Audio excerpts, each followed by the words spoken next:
So go with me to the book of 2 Samuel chapter 6. तो चलिए जाएंगे सब दूसरा शमूएल का 6वां अध्याय। And let's read verse 10. देखते हैं उसके 10वें वचन से। So David would not move the ark of the Lord with him into the city of David. और फिर वचन में लिखा है इसलिए दाऊद ने प्रभु के संदूक को जो है अपने यहाँ दाऊदपुर में पहुंचाना न चाहा। One fine day David decides to bring the ark of the Lord.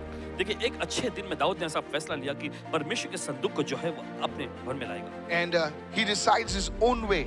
और देखिए वो अपने ही तरीकों से उसका फैसला लेता है। Something happens over there. और फिर उसके बाद कुछ तो हो जाता है। And one man dies. और एक आदमी मर जाता है। Because they treat the ark of the Lord, the presence of God, very casually. क्योंकि उन्होंने देखिए उस संदूक को परमेश्वर की उपस्थिति को बहुत ही हल्के में लिया। Look at somebody and say, never treat the presence of God casually. किसी को देखकर कहे परमेश्वर की उपस्थिति को कभी भी हल्के में मत लेना। And there is disaster. और फिर वहां पर तबाही है। What was a celebration became a disaster. और देखिए जो जश्न मनाने का सत्र चल रहा था अचानक तबाही आ गई। What was supposed to be a joyful event became a mourning. और देखिए जो एकदम खुशी जश्न का वहां पे मनाया जाना जैसा था अचानक मातम में बदल गया। And David is shaken. और फिर दाऊद जो है कांपने लगा। And now David is bringing the ark of the Lord. और फिर दाऊद जो है संदूक को लाता है। And he could have asked the Lord, देखिए वो प्रभु से पूछ सकता था Lord, what went wrong?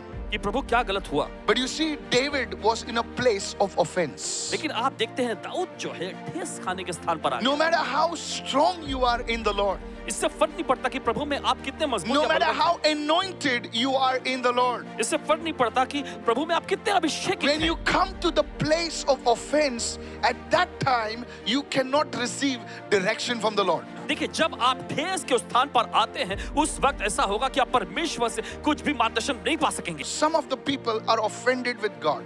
देखिए कहीं तो देखिए अब कुछ लोग जो है परमेश्वर से ना ठेस खाए हुए हैं। They're not offended with their boss. They're not offended with their uncle. They are offended with God.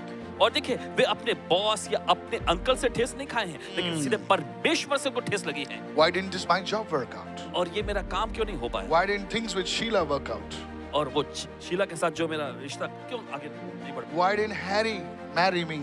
और क्यों हैरी ने मेरे से शादी नहीं की। And so forth, on and on. और इस तरह से बात आगे चलती है। Why did this happen? क्यों ऐसा हुआ। Why did this stock not go up? And I lost so much money. And why? And then we don't find anyone to blame. We blame it on God. और देखिए फिर हमारे पास क्यों के सवाल होते हैं और जब हमें आरोप लगाने के लिए कोई इंसान नहीं मिलता तो सीधा क्या करते हैं हम परमेश्वर पे इसका आरोप लगा देते हैं।